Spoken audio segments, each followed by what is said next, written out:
ಎಲ್ಲರಿಗೂ ನಮಸ್ಕಾರ. ನಿತ್ಯ ಭವಿಷ್ಯ ಯೂಟ್ಯೂಬ್ ಚಾನಲ್ಗೆ ನಿಮಗೆಲ್ಲರಿಗೂ ಆದರದ ಸ್ವಾಗತ. ನಮ್ಮ ಚಾನಲ್ನಲ್ಲಿ ದಿನ ಭವಿಷ್ಯ, ವಾರ ಭವಿಷ್ಯ, ಮಾಸ ಭವಿಷ್ಯ ಹಾಗೂ 12 ರಾಶಿಗಳ ವರ್ಷ ಭವಿಷ್ಯವನ್ನು ಬಹಳಷ್ಟು ವಿಸ್ತಾರವಾಗಿ ತಿಳಿಸಲಿದ್ದೇವೆ. ನೀವಿನ್ನೂ ನಮ್ಮ ಚಾನಲ್ಗೆ ಸಬ್ಸ್ಕ್ರೈಬ್ ಆಗಿಲ್ಲ ಅಂದರೆ ಈಗಲೇ ಸಬ್ಸ್ಕ್ರೈಬ್ ಮಾಡಿ ಮತ್ತು ಪಕ್ಕದಲ್ಲೇ ಇರುವ ಬೆಲ್ ಐಕಾನ್ ಕ್ಲಿಕ್ ಮಾಡಿ. ಇದರಿಂದ ನಾವು ಅಪ್ಲೋಡ್ ಮಾಡುವ ಪ್ರತಿಯೊಂದು ವಿಡಿಯೋ ಎಲ್ಲರಿಗಿಂತ ಮುಂಚೆ ಬಂದು ನಿಮಗೆ ತಲುಪುತ್ತದೆ. ಇಂದು ಮೇಷರಾಶಿಯ ಜೂನ್ ತಿಂಗಳ ಮಾಸ ಭವಿಷ್ಯ 2026ರ ಮಾಸಿಕ ಭವಿಷ್ಯ ಹೇಗಿದೆ ಅಂತ ನೋಡೋಣ ಬನ್ನಿ. ಮೇಷರಾಶಿಯ ಅಧಿಪತಿ ಮಂಗಳನಾಗಿರೋದ್ರಿಂದ ಈ ತಿಂಗಳು ಗ್ರಹಗಳ ಸಂಚಲನೆ ಮತ್ತೆ ಗೋಚಾರ ಫಲ ನಿಮ್ಮ ಜೀವನದ ಮೇಲೆ ಯಾವ ರೀತಿಯ ಧನಾತ್ಮಕ ಮತ್ತು ಋಣಾತ್ಮಕ ಪ್ರಭಾವವನ್ನು ಬೀರಲಿದೆ ಅನ್ನೋದನ್ನ ಈ ಸುದೀರ್ಘ ವಿಡಿಯೋದಲ್ಲಿ ನೋಡೋಣ ಬನ್ನಿ. ಉದ್ಯೋಗ, ವ್ಯಾಪಾರ, ಆರ್ಥಿಕ ಸ್ಥಿತಿ, ಕುಟುಂಬ, ಪ್ರೀತಿ ಪ್ರೇಮ, ಶಿಕ್ಷಣ, ಆರೋಗ್ಯ ಹೀಗೆ ಪ್ರತಿಯೊಂದು ಕ್ಷೇತ್ರದಲ್ಲಿ ಸಂಪೂರ್ಣವಾಗಿ ತಿಳಿಸುತ್ತೇನೆ. ಜೂನ್ ತಿಂಗಳು ಮೇಷರಾಶಿಯವರಿಗೆ ಮಿಶ್ರ ಫಲಗಳಿಂದ ಕೂಡಿದೆ. ತಿಂಗಳ ಆರಂಭದಲ್ಲಿ ಕೆಲವು ಸವಾಲುಗಳು ಎದುರಾದರೂ ದ್ವಿತೀಯಾರ್ಧದಲ್ಲಿ ಗ್ರಹಗಳ ಶುಭ ದೃಷ್ಟಿಯಿಂದ ಪರಿಸ್ಥಿತಿಗಳು ನಿಮ್ಮ ನಿಯಂತ್ರಣಕ್ಕೆ ಬರಬಹುದು. ಧೈರ್ಯ ಮತ್ತು ಆತ್ಮವಿಶ್ವಾಸ ಹೆಚ್ಚಾಗಲಿದ್ದು ಕಠಿಣ ನಿರ್ಧಾರಗಳನ್ನು ತೆಗೆದುಕೊಳ್ಳಲು ಇದು ಸೂಕ್ತ ಸಮಯ. ಶನಿಯು ಲಾಭಸ್ಥಾನದಲ್ಲಿ ಬಲವಾಗಿದ್ದಾನೆ. ನಿಮ್ಮ ಶ್ರಮಕ್ಕೆ ತಕ್ಕ ಪ್ರತಿಫಲ ಖಂಡಿತವಾಗಿಯೂ ಸಿಗಲಿದೆ. ಆದರೆ ರಾಹು ಕೇತುಗಳ ಸ್ಥಾನ ಮತ್ತೆ ಸೂರ್ಯನ ಗೋಚಾರವು ತಿಂಗಳ ಮೊದಲ ಭಾಗದಲ್ಲಿ ಮಾನಸಿಕ ಒತ್ತಡವನ್ನು ತಂದೊಡ್ಡಲಿದೆ. ತಾಳ್ಮೆ ಮತ್ತೆ ಸಕಾರಾತ್ಮಕ ಆಲೋಚನೆಯೇ ಈ ತಿಂಗಳ ನಿಮ್ಮ ಯಶಸ್ಸಿನ ಸೂತ್ರ. ಉದ್ಯೋಗ ದೃಷ್ಟಿಯಿಂದ ಜೂನ್ ತಿಂಗಳು ಹೊಸ ಆಯಾಮ ತರುತ್ತೆ.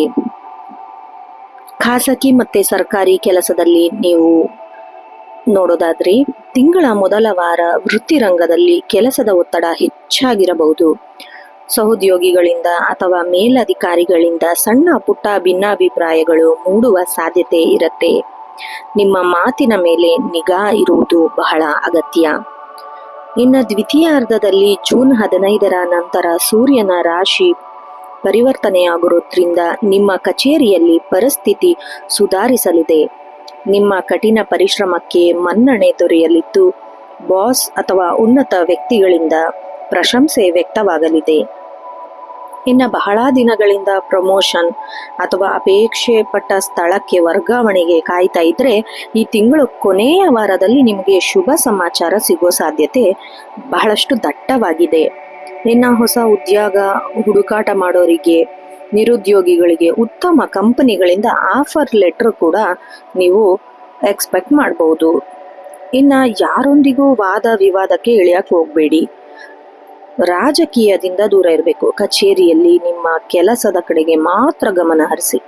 ಶನಿಯ ಅನುಗ್ರಹ ಇರೋದ್ರಿಂದ ಶ್ರಮ ವಹಿಸಿ ಕೆಲಸ ಮಾಡಿದರೆ ಖಂಡಿತವಾಗಿಯೂ ಪ್ರಗತಿಯನ್ನು ಸಾಧಿಸ್ತೀರಾ. ಇನ್ನು ವ್ಯಾಪಾರಸ್ಥರಿಗೆ ಜೂನ್ ತಿಂಗಳು ಏರಿಳಿತಗಳಿಂದ ಕೂಡಿದೆ. ಆದರೆ ಒಟ್ಟಾರೆಯಾಗಿ ಲಾಭದ ಪ್ರಮಾಣ ಹೆಚ್ಚಾಗಲಿದೆ. ಈ ತಿಂಗಳು ಹೊಸದಾಗಿ ದೊಡ್ಡ ಮೊತ್ತದ ಹಣ ಏನಾದರೂ ಬಂಡವಾಳವಾಗಿ ಹೂಡಿಕೆ ಮಾಡಬೇಕು ಅಂದ್ಕೊಂಡಿದ್ರೆ ಹೂಡಿಕೆ ಮಾಡೋ ಮುನ್ನ ಸ್ವಲ್ಪ ಎಚ್ಚರ ವಹಿಸಬೇಕು. ಮತ್ತೆ ಅನುಭವಿಗಳ ಸಲಹೆ ಪಡೆದು ಯಾವುದೇ ಹೊಸ ಯೋಜನೆಗಳಿಗೆ ಕೈ ಹಾಕಕ್ಕೆ ಹೋಗಲೇಬೇಡಿ. ಇನ್ನು ಪಾರ್ಟ್ನರ್ಶಿಪ್ ಬಿಸ್ನೆಸ್ ಮಾಡೋರಿಗಂತೂ ಸ್ವಲ್ಪ ನಿಮ್ಮ ಕೆಲಸದಲ್ಲಿ ಪಾರದರ್ಶಕತೆನ ಕಾಯ್ದುಕೊಳ್ಬೇಕು. ಸಣ್ಣ ತಪ್ಪು ತಿಳುವಳಿಕೆಯು ಉದ್ಯಮದ ಮೇಲೆ ಬಹಳಷ್ಟು ಪರಿಣಾಮ ಬೀಳಲಿದೆ. ಇನ್ನು ಚಿಲ್ಲರೆ ವ್ಯಾಪಾರಿಗಳು, ಕೃಷಿ ಆಧಾರಿತ ವ್ಯವಹಾರ, ರಿಯಲ್ ಎಸ್ಟೇಟ್, ಕಬ್ಬಿಣ ಅಥವಾ ತಾಂತ್ರಿಕ ಕ್ಷೇತ್ರಗಳಿಗೆ ಸಂಬಂಧಿಸಿದ ವ್ಯಾಪಾರಿಗಳಿಗೆ ಈ ತಿಂಗಳು ಬಹಳಷ್ಟು ಉತ್ತಮ ಲಾಭ ಇದೆ. ಇನ್ನು ವಿದೇಶಿ ಸಂಪರ್ಕಗಳಿಂದ ಅಥವಾ ಆನ್ಲೈನ್ ವ್ಯವಹಾರದಿಂದ ಆದಾಯ ಮೂಲಗಳು ಕೂಡ ಹೆಚ್ಚಾಗತ್ತೆ. ಆರ್ಥಿಕ ಸ್ಥಿತಿ ಮತ್ತೆ ಧನ ಲಾಭ ನೋಡೋದಾದ್ರೆ ಆರ್ಥಿಕವಾಗಿ ಮೇಷರಾಶಿಯವರಿಗೆ ಜೂನ್ ತಿಂಗಳು ಸಮಾಧಾನಕರವಾಗೇ ಇರುತ್ತೆ. ಹಣದ ಅರಿವು ಉತ್ತಮವಾಗಿದ್ರೂ ಖರ್ಚುಗಳ ಮೇಲೆ ಸ್ವಲ್ಪ ನಿಯಂತ್ರಣ ಇಟ್ಕೋಬೇಕು. ಇನ್ನು ಉದ್ಯೋಗದಿಂದ ನಿಯಮಿತ ಸಂಬಳ, ಹಳೆಯ ಬಾಕಿ ಹಣ ವಸೂಲಿ, ಹೂಡಿಕೆಗಳಿಂದ ಸಣ್ಣ ಪ್ರಮಾಣದ ಲಾಭ ಕೂಡ ಬರೋ ಚಾನ್ಸಸ್ ಇದೆ. ಇದೆಲ್ಲ ಆದಾಯದ ಮೂಲಗಳು. ಇನ್ನು ಖರ್ಚು ಯಾವ ಥರ ಆಗುತ್ತೆ ನಿಮಗೆ ಅಂದರೆ ಕುಟುಂಬದ ಶುಭ ಕಾರ್ಯಕ್ಕೆ ಖರ್ಚು ಮಾಡ್ತೀರಾ, ಆರೋಗ್ಯದ ಮೇಲೆ ಖರ್ಚು ಮಾಡ್ತೀರಾ, ಮನೆ ಅಥವಾ ವಾಹನ ದುರಸ್ತಿ ಮೇಲೂ ಕೂಡ ಖರ್ಚಾಗೋ ಚಾನ್ಸಸ್ ಇದೆ ಈ ತಿಂಗಳು. ಗುರುವಿನ ಶುಭ ದೃಷ್ಟಿ ಇರೋದ್ರಿಂದ ಹಣಕಾಸಿನ ಮುಗ್ಗಟ್ಟು ಎದುರಾಗೋದಿಲ್ಲ. ನಿಮಗೆ ಸಾಲದ ಬಾಧೆಗಳಿಂದ ಮುಕ್ತಿ ಕೂಡ ಪಡಿತೀರಾ. ನೀವು ಯಾರಿಗಾದ್ರೂ ಈ ಹಿಂದೆ ಸಾಲ ಕೊಟ್ಟಿದ್ರೆ ಆ ಹಣ ಮರಳಿ ನಿಮ್ಮ ಕೈ ಸೇರಬಹುದು. ಆದಾಗ್ಯೂ ಅನಗತ್ಯ ಐಷಾರಾಮಿ ವಸ್ತುಗಳ ಖರೀದಿಗೆ ಹಣ ಖರ್ಚು ಮಾಡೋದನ್ನ ತಪ್ಪಿಸ್ಬೇಕು. ಭವಿಷ್ಯದ ಉಳಿತಾಯಕ್ಕೆ ಸ್ವಲ್ಪ ನೀವು ಆದ್ಯತೆನ ನೀಡಬೇಕು. ಇನ್ನು ಕೌಟುಂಬಿಕ ದೃಷ್ಟಿಯಿಂದ ಮಿಶ್ರ ಪ್ರಕ್ರಿಯೆ ಕಂಡು ಬರ್ತಾ ಇದೆ. ತಿಂಗಳ ಆರಂಭದಲ್ಲಿ ಸಣ್ಣ ಪುಟ್ಟ ಜಗಳ ಅಥವಾ ಭಿನ್ನಾಭಿಪ್ರಾಯಗಳು ಮನೆಯ ಶಾಂತಿಯನ್ನು ಕದಡಬಹುದು. ವಿಶೇಷವಾಗಿ ಸಹೋದರ ಸಹೋದರಿಯರೊಂದಿಗೆ ಸ್ವಲ್ಪ ನೀವು ಸೌಮ್ಯವಾಗಿ ವರ್ತಿಸಬೇಕು. ತಂದೆ ತಾಯಿಯ ಆರೋಗ್ಯದ ಕಡೆಗೆ ಹೆಚ್ಚಿನ ಗಮನ ಹರಿಸಬೇಕು. ಅವರ ನಿಯಮಿತ ಆರೋಗ್ಯ ತಪಾಸಣೆ ಮಾಡೋದು ಬಹಳ ಒಳ್ಳೆಯದು. ಇನ್ನು ಸಮಾಜದಲ್ಲಿ ನಿಮ್ಮ ಪ್ರತಿಷ್ಠೆ ಹೆಚ್ಚಾಗುತ್ತೆ. ಧಾರ್ಮಿಕ ಮತ್ತೆ ಸಾಮಾಜಿಕ ಕಾರ್ಯಗಳಲ್ಲಿ ಭಾಗವಹಿಸುವ ಅವಕಾಶ ಕೂಡ ಇದೆ. ಮನೆಯಲ್ಲಿ ಸತ್ಯನಾರಾಯಣ ಪೂಜೆ ಮಾಡೋದು ಅಥವಾ ಯಾವುದೇ ಶುಭ ಕಾರ್ಯಗಳನ್ನ ನೆರವೇರಿಸುವ ಸಾಧ್ಯತೆ ಕೂಡ ಇದೆ. ಇನ್ನು ಪ್ರೀತಿ ಮತ್ತೆ ವೈವಾಹಿಕ ಜೀವನ ನೋಡೋದಾದ್ರೆ ಪ್ರೇಮಿಗಳಿಗೆ ಈ ತಿಂಗಳು ಅಗ್ನಿ ಪರೀಕ್ಷೆಯ ಸಮಯ ಅಂತ ಹೇಳ್ಬೋದು. ರಾಹುವಿನ ಪ್ರಭಾವದಿಂದ ನಿಮ್ಮಿಬ್ಬರ ನಡುವೆ ಮೂರನೇ ವ್ಯಕ್ತಿ ಪ್ರವೇಶ ಆಗದಂತೆ ತಪ್ಪು ತಿಳುವಳಿಕೆ ಉಂಟಾಗಬಹುದು. ಪರಸ್ಪರ ನಂಬಿಕೆನ ಕಾಯ್ದುಕೊಳ್ಬೇಕು. ತಿಂಗಳ ಕೊನೆಯ ವಾರದಲ್ಲಿ ಎಲ್ಲ ಸಮಸ್ಯೆಗಳು ಬಗೆಹರಿಯುತ್ತೆ. ಸಂಬಂಧ ಬಹಳಷ್ಟು ಚೆನ್ನಾಗಿರುತ್ತೆ. ಇನ್ನು ವಿವಾಹಿತ ದಂಪತಿಗಳ ನಡುವೆ ಮಧುರ ಬಾಂಧವ್ಯ ಇರುತ್ತೆ. ಸಂಗಾತಿ ನಿಮ್ಮ ಪ್ರತಿಯೊಂದು ನಿರ್ಧಾರಕ್ಕೂ ಬೆಂಬಲವಾಗಿ ನಿಲ್ತಾರೆ. ಇನ್ನು ಕೆಲಸದ ನಡುವೆ ಕುಟುಂಬಕ್ಕಾಗಿ ಸಮಯ ಮೀಸಲಿಡೋದ್ರಿಂದ ಸಂಬಂಧ ಮತ್ತಷ್ಟು ಗಟ್ಟಿಯಾಗತ್ತೆ. ಮೇಷರಾಶಿಯ ಅವಿವಾಹಿತರಿಗೆ ಕಂಕಣ ಭಾಗ್ಯ ಕೂಡಿ ಬರುವ ಸಾಧ್ಯತೆ ಕೂಡ ಇದೆ. ಸೂಕ್ತ ಕೌಟುಂಬಿಕ ಹಿನ್ನೆಲೆಯುಳ್ಳ ಉತ್ತಮ ಸಂಬಂಧ ನಿಮ್ಮನ್ನು ಹುಡುಕಿಕೊಂಡು ಬರುತ್ತೆ. ಮಾತುಕತೆ ಯಶಸ್ವಿಯಾಗಿ ನಿಶ್ಚಿತಾರ್ಥದವರೆಗೂ ತಲುಪತ್ತೆ.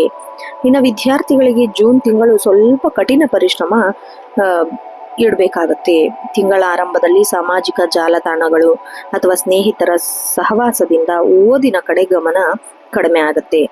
ಆಲಸ್ಯನ್ನ ಬದಿಗಿಡಬೇಕು. ವೇಳಾಪಟ್ಟಿನ ಸಿದ್ಧಪಡಿಸ್ಕೋಬೇಕು. ಈ ತರ ಓದಿದ್ರು ಬಹಳ ಒಳ್ಳೆಯದು. ಇನ್ನು ಬ್ಯಾಂಕಿಂಗ್, ರೈಲ್ವೆ, ಶಿಕ್ಷಕರ ಹುದ್ದೆ ಅಥವಾ ಯಾವುದೇ ಸ್ಪರ್ಧಾತ್ಮಕ ಪರೀಕ್ಷೆಗಳಿಗೆ ತಯಾರಿ ನಡೆಸುವವರು ಅಭ್ಯರ್ಥಿಗಳಿಗೆ ಜೂನ್ ದ್ವಿತೀಯಾರ್ಧದಲ್ಲಿ ಅತ್ಯಂತ ಲಾಭದಾಯಕವಾಗಿದೆ. ಪರೀಕ್ಷೆಗಳಲ್ಲಿ ಉತ್ತಮ ಅಂಕ ಕೂಡ ಗಳಿಸ್ತೀರಾ. ವಿದೇಶಕ್ಕೆ ಹೋಗಿ ಓದಬೇಕು ಅಂತ ಕನಸು ಕಾಣ್ತಿರೋ ವಿದ್ಯಾರ್ಥಿಗಳಿಗೆ ವೀಸಾ ಮತ್ತೆ ಪ್ರವೇಶ ಪತ್ರಿಕೆಗಳು ಯಾವುದೇ ಅಡೆತಡೆ ಇಲ್ಲದೆ ಪೂರ್ಣಗೊಳಿಸುತ್ತೆ. ಇನ್ನು ಆರೋಗ್ಯವೇ ಭಾಗ್ಯ ಅಂತ ಗಾದೆ ಮಾತೆ ಕೇಳಿದ್ದೀರಾ. ಆತರ ಈ ತಿಂಗಳು ನಿಮ್ಮ ಆರೋಗ್ಯದ ಕಡೆ ಸ್ವಲ್ಪ ಹೆಚ್ಚಿನ ಗಮನ ಹರಿಸಬೇಕು. BP, ಶುಗರ್ ಇರೋರು ಆಹಾರ ಪದ್ಧತಿಯಲ್ಲಿ ಸ್ವಲ್ಪ ಶಿಸ್ತುನ ಕಾಯ್ದುಕೊಳ್ಬೇಕು. ಉಷ್ಣ ಸಂಬಂಧಿ ಕಾಯಿಲೆಗಳು, ಹೊಟ್ಟೆ ಸಮಸ್ಯೆ, ಕಣ್ಣಿನ ಉರಿ ಇದೆಲ್ಲ ಇರೋರು ಹೆಚ್ಚು ನೀರು ಕುಡಿಬೇಕು. ಹೊರಗಿನ ಜಂಕ್ ಫುಡ್ನ ಸ್ವಲ್ಪ ನೀವು ಅವಾಯ್ಡ್ ಮಾಡಬೇಕು. ಇನ್ನು ಕೆಲಸದ ಒತ್ತಡದಿಂದಾಗಿ ರಾತ್ರಿ ಸರಿಯಾಗಿ ನಿದ್ದೆ ಬಾರದೇ ಇರಬಹುದು. ಸೊ ಮಾನಸಿಕ ಪ್ರಶಾಂತತೆಗೆ ಕನಿಷ್ಠ ಒಂದು 15ರಿಂದ 20 ನಿಮಿಷ ನೀವು ಧ್ಯಾನ ಮಾಡಬೇಕು ಅಥವಾ ಯೋಗಾಭ್ಯಾಸ ಮಾಡಬೇಕು. ವಾಹನ ಚಾಲನೆ ಮಾಡೋದು ಅತಿಯಾದ ವೇಗ ಮಾಡಕ್ ಹೋಗ್ಬೇಡಿ. ವಿಶೇಷವಾಗಿ ರಾತ್ರಿ ವೇಳೆ ಪ್ರಯಾಣದಲ್ಲಿ ಸ್ವಲ್ಪ ಜಾಗರೂಕತೆಯಿಂದ ಇರಿ. ಮೇಷರಾಶಿಯವರಿಗೆ ಜೂನ್ ತಿಂಗಳಲ್ಲಿ ಕೆಲವು ದಿನಗಳು ಅತ್ಯಂತ ಶುಭ ತಂದುಕೊಡುತ್ತೆ. ಇನ್ನು ಕೆಲವು ದಿನಗಳು ಸ್ವಲ್ಪ ದಿನಗಳು ಜಾಗರೂಕತೆಯಿಂದ ಇರಬೇಕು. ಅದು ಯಾವ್ದಪ್ಪ ಅಂತ ನೋಡೋದಾದ್ರೆ ಶುಭ ದಿನ ನೋಡೋಣ ಬನ್ನಿ. 3, 4, 12, 13, 21, 22, 29, 30 ಈ ದಿನಗಳಲ್ಲಿ ಯಾವುದೇ ಶುಭ ಕಾರ್ಯ, ಹೊಸ ಒಪ್ಪಂದ ಅಥವಾ ಪ್ರಮುಖ ನಿರ್ಧಾರ ತೆಗೆದುಕೊಳ್ಬಹುದು. ಇನ್ನು ಅಶುಭ ದಿನಗಳು ನೋಡೋದಾದ್ರೆ ಜೂನ್ 7, 8, 17, 18, 26 ಈ ದಿನದಲ್ಲಿ ಸ್ವಲ್ಪ ಹಣಕಾಸಿನ ವಹಿವಾಟು ಕಡಿಮೆ ಮಾಡಬೇಕು. ಜಗಳಗಳು ಬರ್ಬೋದು. ದೂರದ ಪ್ರಯಾಣ ತಪ್ಪಿಸೋದು ಬಹಳ ಸೂಕ್ತ. ಇನ್ನ ಈ ತಿಂಗಳು ನಕಾರಾತ್ಮಕ ಪ್ರಭಾವ ಕಡಿಮೆ ಮಾಡಿಕೊಳ್ಳಲು, ಧನಾತ್ಮಕ ಶಕ್ತಿನ ಹೆಚ್ಚಿಸಲು ವಿಶೇಷ ಪರಿಹಾರ ಏನಾದರೂ ಬೇಕಪ್ಪ ಅನ್ನೋದಾದ್ರೆ ಪ್ರತಿದಿನ ಬೆಳಗ್ಗೆ ಅಥವಾ ಸಂಜೆ ಹನುಮಾನ್ ಚಾಲಿಸ ಪಠಿಸಬೇಕು. ಮಂಗಳವಾರದ ದಿನ ಆಂಜನೇಯ ಸ್ವಾಮಿ ದೇವಸ್ಥಾನಕ್ಕೆ ಭೇಟಿ ನೀಡಿ ಸಿಂಧೂರ ಅಥವಾ ವೀಳ್ಯದೆಲೆ ಹಾರನ ಅರ್ಪಿಸಬೇಕು. ಪ್ರತಿದಿನ ಬೆಳಗ್ಗೆ ಸೂರ್ಯದೇವನಿಗೆ ತಾಮ್ರ ಪಾತ್ರೆಯಲ್ಲಿ ನೀರನ್ನ ಅರ್ಪಿಸಬೇಕು, ಅರ್ಘ್ಯ ನೀಡಬೇಕು. ಓಂ ಸೂರ್ಯಾಯ ನಮಃ ಮಂತ್ರನ ಜಪಿಸಬೇಕು. ಶನಿವಾರ ದಿನದಂದು ನಿರ್ಗತಿಕರಿಗೆ ಅಥವಾ ವೃದ್ಧರಿಗೆ ಕಪ್ಪು ಕಡಲೆ ಅಥವಾ ಆಹಾರವನ್ನು ದಾನ ಮಾಡಬೇಕು. ಇದು ಶನಿ ದೋಷವನ್ನು ಶಾಂತಿಗೊಳಿಸುತ್ತೆ. ಒಟ್ಟಾರೆಯಾಗಿ ಮೇಷರಾಶಿಯವರಿಗೆ ಜೂನ್ 2026 ಮಾಸ ಧೈರ್ಯ, ಶ್ರಮ ಮತ್ತೆ ತಾಳ್ಮೆ ಪರೀಕ್ಷೆ ಆಗಿರುತ್ತೆ. ಅಂತಿಮವಾಗಿ ಯಶಸ್ಸು ಖಂಡಿತ ನಿಮ್ಮದಾಗತ್ತೆ. ಗ್ರಹಗಳ ಶುಭ ದೃಷ್ಟಿ ನಿಮ್ಮ ಮೇಲೆ ಯಾವಾಗ್ಲೂ ಇರುತ್ತೆ. ನೋಡಿದ್ರಲ್ಲ ವೀಕ್ಷಕರೇ, ಇದಾಗಿತ್ತು ಮೇಷರಾಶಿಯ ಜೂನ್ ತಿಂಗಳ ಮಾಸ ಭವಿಷ್ಯ. ಈ ವಿಡಿಯೋ ನಿಮಗೆ ಇಷ್ಟ ಆದಲ್ಲಿ ವಿಡಿಯೋಗೆ ಒಂದು ಲೈಕ್ ಮಾಡಿ, ನಿಮ್ಮ ಸ್ನೇಹಿತರು ಅಥವಾ ಕುಟುಂಬದಲ್ಲಿ ಯಾರಾದರೂ ಮೇಷರಾಶಿಯವರಿದ್ದರೆ ಅವರಿಗೆ ಶೇರ್ ಮಾಡಿ. ಇದೇ ರೀತಿ ದಿನನಿತ್ಯದ ವಿಡಿಯೋ, ಮಾಸ ವಿಡಿಯೋ ಹಾಗೆ ವಿಶೇಷ ಅದೃಷ್ಟಗಳನ್ನು ತಿಳಿಕೊಳ್ಳಕ್ಕೆ ನಿತ್ಯ ಭವಿಷ್ಯ ಯೂಟ್ಯೂಬ್ ಚಾನಲ್ಗೆ ಸಬ್ಸ್ಕ್ರೈಬ್ ಮಾಡಿ. ಮುಂದಿನ ರಾಶಿ ಭವಿಷ್ಯದೊಂದಿಗೆ ಭೇಟಿಯಾಗೋಣ. ಅಲ್ಲಿಯವರೆಗೂ ಧನ್ಯವಾದಗಳು. ಶುಭ ದಿನ.